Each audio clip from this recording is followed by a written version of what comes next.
Imagine a killer who terrorized an entire nation. A man who taunted the police, mocked the press, and claimed lives in the shadows, only to vanish into thin air. For decades, he has remained a ghost, a mystery, a nightmare with no face. This is the story of the Zodiac Killer, America's most elusive murderer.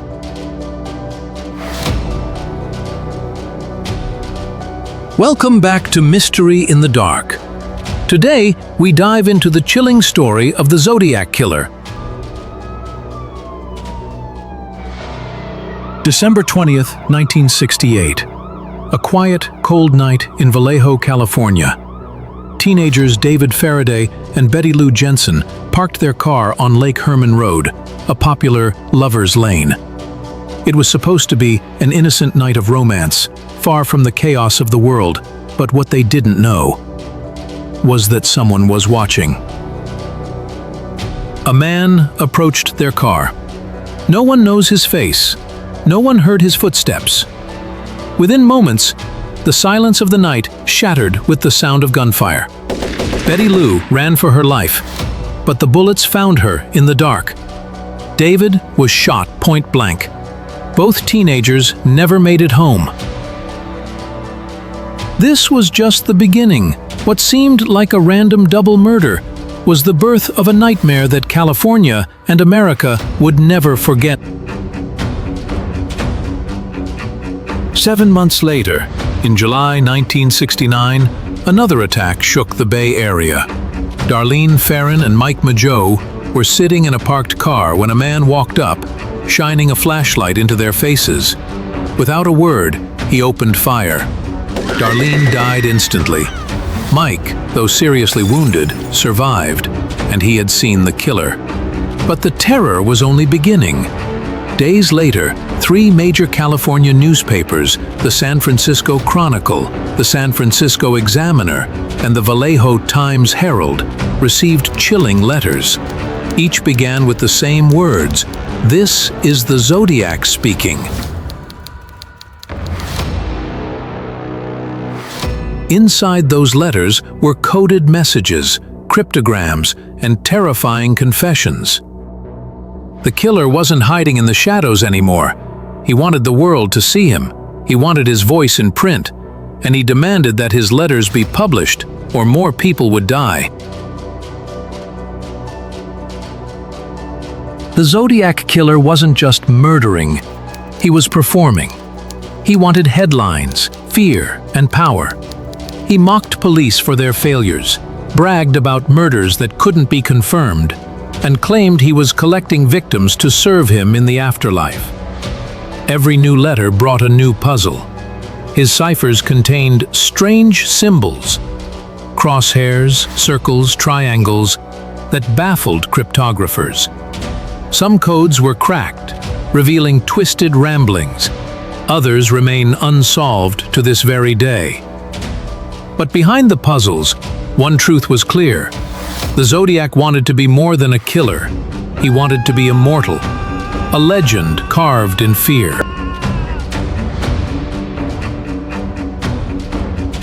As the body count rose, panic spread across California. Couples feared going out at night. Newspapers were flooded with tips and false leads. Police departments across multiple counties struggled to cooperate, while the Zodiac played them like pawns in a deadly game. He wasn't just killing people. He was killing the city's peace of mind. The Zodiac had turned fear into his weapon. But who was he? A madman with no plan, or a criminal mastermind who always stayed one step ahead? While the police scrambled for answers, the Zodiac prepared his most terrifying strike yet. A murder committed in broad daylight, in front of witnesses. It left California more shaken, more terrified than ever before. This story was far from over. The real nightmare had only just begun.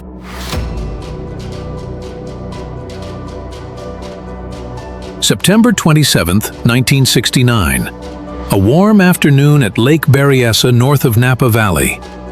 College students Brian Hartnell and Cecilia Shepard were enjoying a quiet picnic by the water. The lake glistened under the sun. The air was calm. It felt like the safest place in the world. But evil had already chosen its stage. From a distance, a man began to approach, his face hidden behind a black executioner-style hood. On his chest, a strange emblem, a crosshair within a circle.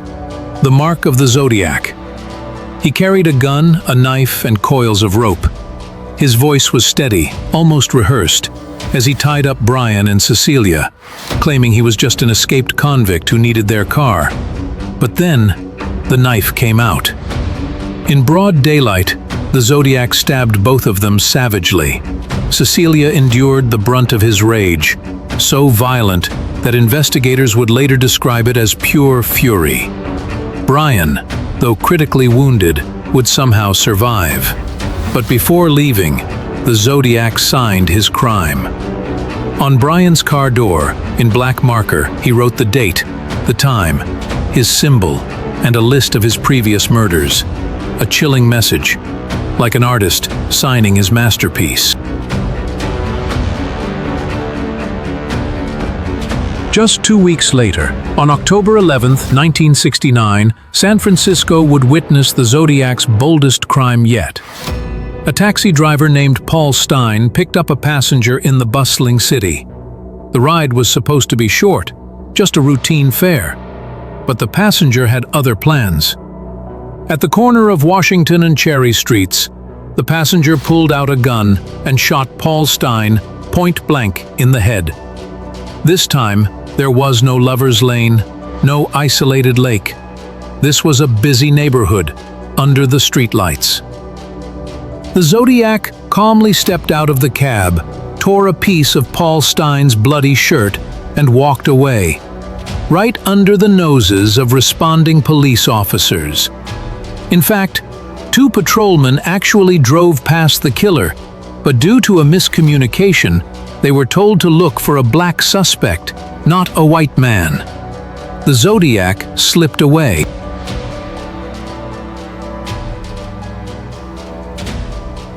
Days later, the San Francisco Chronicle received another letter. Inside, the Zodiac claimed responsibility for Paul Stine's murder and included a horrifying trophy, a piece of Stine's blood-stained shirt. "This is the Zodiac speaking. I shall no longer announce to anyone when I commit my murders.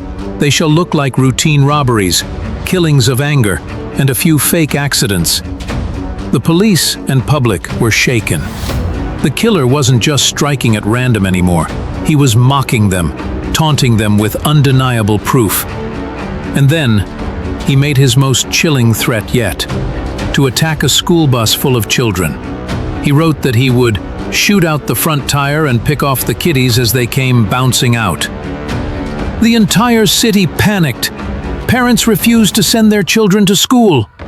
Police cars followed school buses across San Francisco. The Zodiac didn't just want blood, he wanted terror. By now, the Zodiac had become more than just a criminal. He was a phantom haunting California.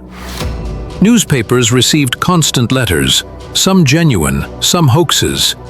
Citizens called police lines every day, claiming to have seen him. But the truth was, no one really knew who he was. Witness descriptions varied. Some said he was short, others tall.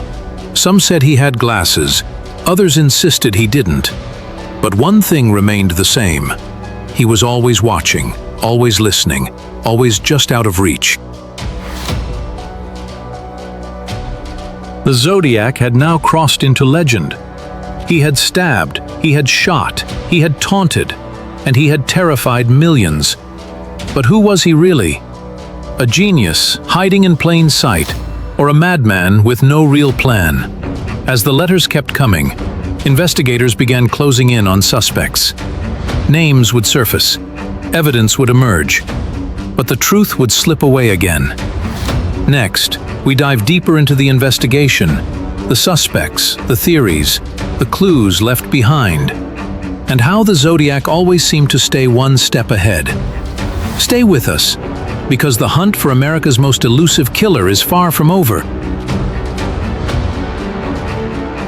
As 1969 bled into the 1970s, the Zodiac had already etched himself into the darkest chapters of California's history. The murders, the letters, the cryptograms. It wasn't just crime, it was theater, and the entire Bay Area was his stage. Multiple law enforcement agencies, the Vallejo Police, the Napa County Sheriff's Office, the San Francisco Police Department, and even the FBI, joined forces. But cooperation was messy. Evidence was scattered across counties, communication was weak, and the Zodiac thrived in the chaos. Soon, names began to surface. Ordinary men who suddenly found themselves under the harsh light of suspicion. Arthur Leigh Allen. One of the most infamous suspects was Arthur Leigh Allen, a former schoolteacher with a troubling history, fired for inappropriate behavior with students, known for violence, and with an obsession for young women. He lived in Vallejo, not far from where the Zodiac spree began. Allen owned a Zodiac brand wristwatch, the very same symbol the killer used in his letters. A friend claimed Allen once told him he wanted to hunt couples with a gun, and when police searched his home, they found disturbing items, knives, sexual magazines, and tape recordings. Still, no solid proof tied him directly to the murders. Another name was Richard Gaikowski, a journalist at the time. His handwriting bore eerie similarities to the Zodiac letters. Survivors even said his face resembled the composite sketch, and his writings often carried dark, cryptic tones.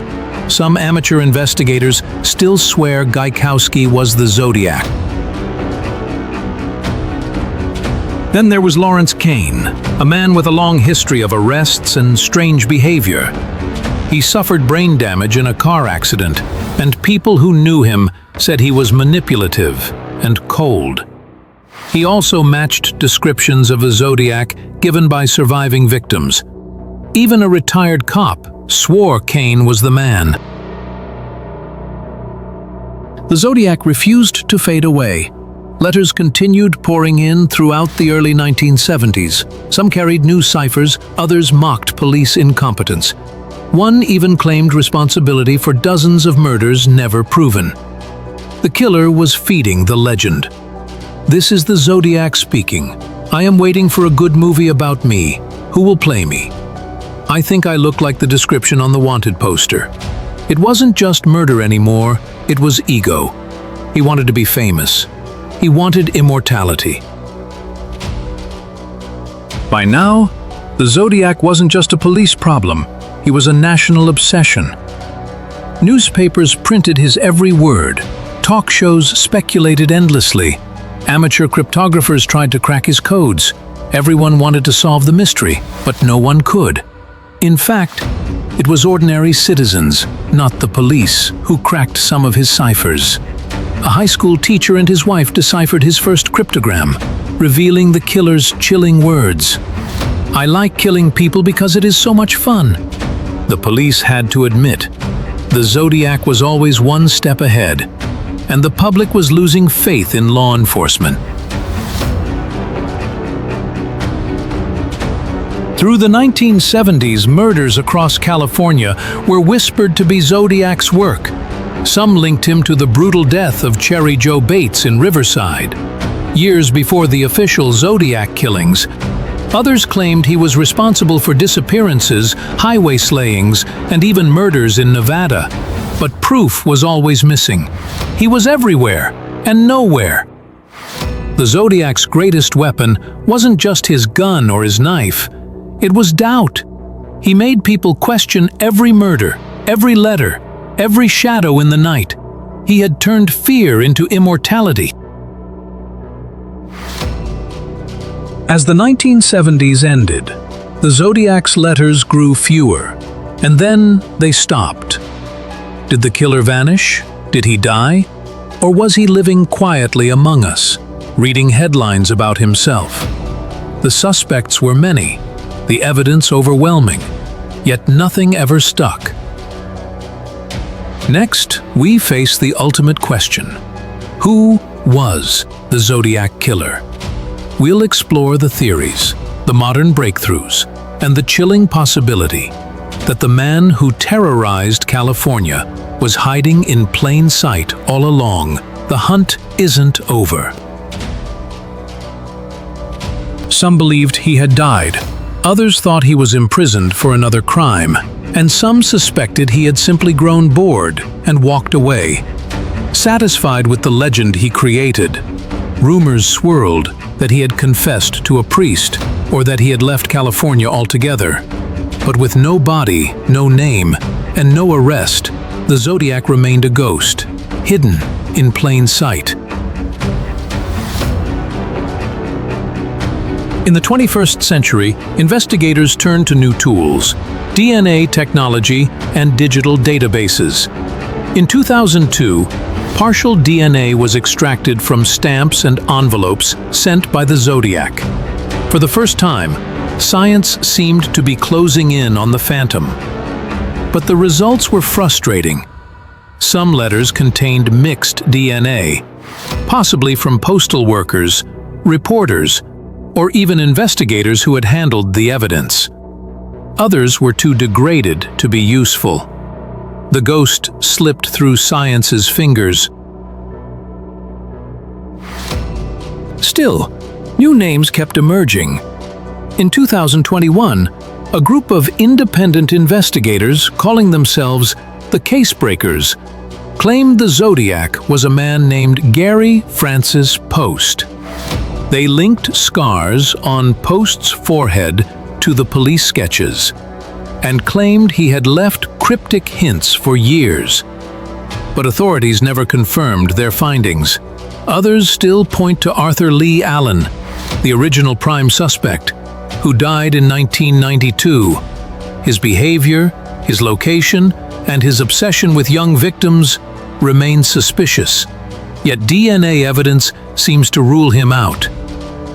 Some even believe the Zodiac was more than one man, a group working together, explaining the different handwriting styles, different patterns of attack, and why the killer seemed to vanish without trace. Whether dead or alive, the Zodiac achieved exactly what he wanted. He wanted power, he wanted fear, and he wanted immortality. Decades later, his letters are still studied, his ciphers still debated, his story still retold.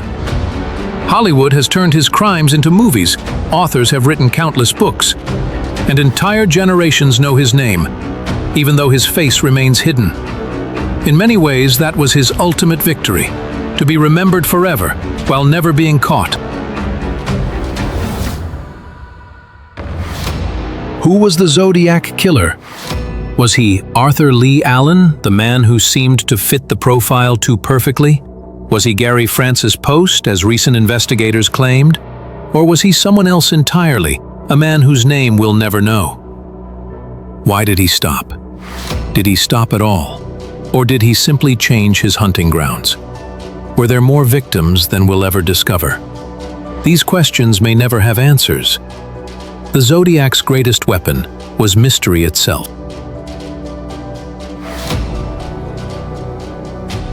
For over half a century, the Zodiac killer has haunted America's imagination. He was a murderer, a trickster, a ghost who danced in the space between fact and fear. Police hunted him, cryptographers chased his codes, journalists spread his words, and yet, he remains free. Perhaps still out there, perhaps buried in an unmarked grave, or perhaps watching as we continue to speak his name. One thing is certain, the Zodiac killer will never be forgotten. You've been watching Mystery in the Dark. If you found this story chilling, subscribe to our channel and join us as we uncover more shadows of history's darkest mysteries. Because the night is long and the dark is full of secrets.